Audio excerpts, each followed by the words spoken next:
Hello everyone, I'm Mami at NEWTips piano series.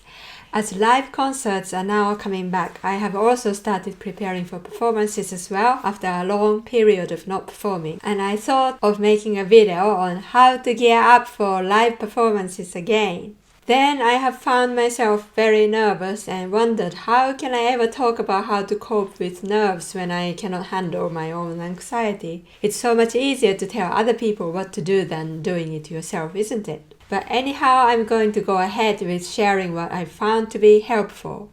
3 tips on performing.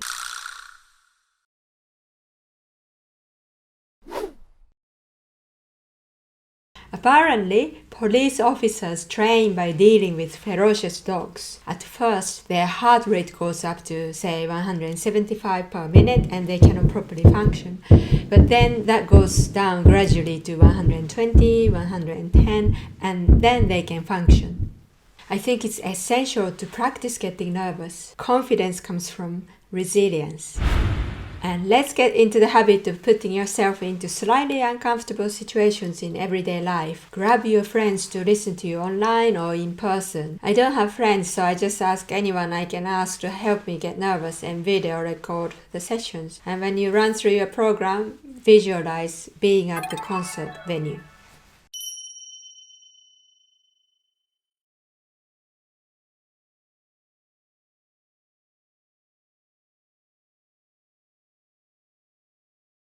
Tip number 2. Focus doesn't know pressure.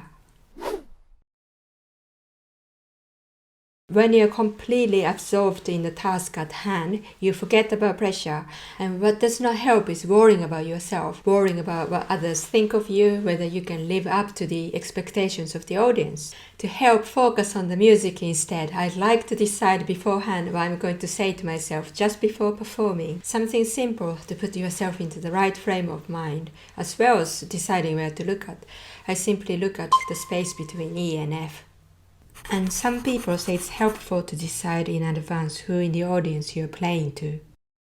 I tell my students to enjoy themselves when they perform, but actually that's the most difficult thing. You need skills and strength to enjoy performing.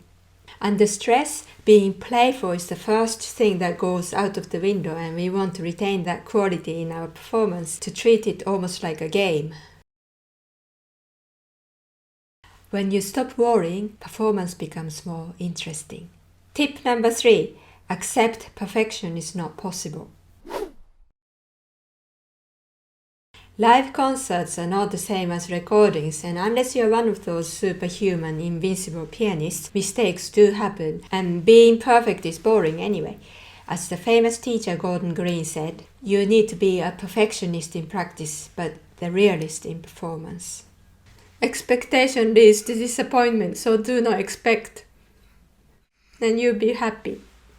Instead of expecting perfection and then be disappointed, it's better to have a strategy for when mistakes happen.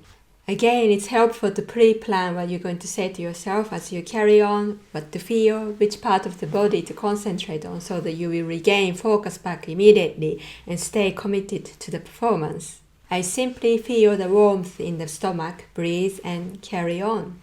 I want to finish by quoting Kazuo Ishiguro's line, which seems to describe good performance. Good footwork, sound strategy, calm courage, and that little wildness, and the knowledge God wills one's victory.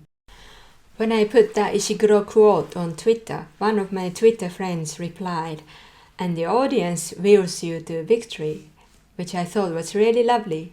What you thought were ferocious dogs were actually people who help you along to get your best performance. People you share music with, and that's the whole point of performance. We can convey something.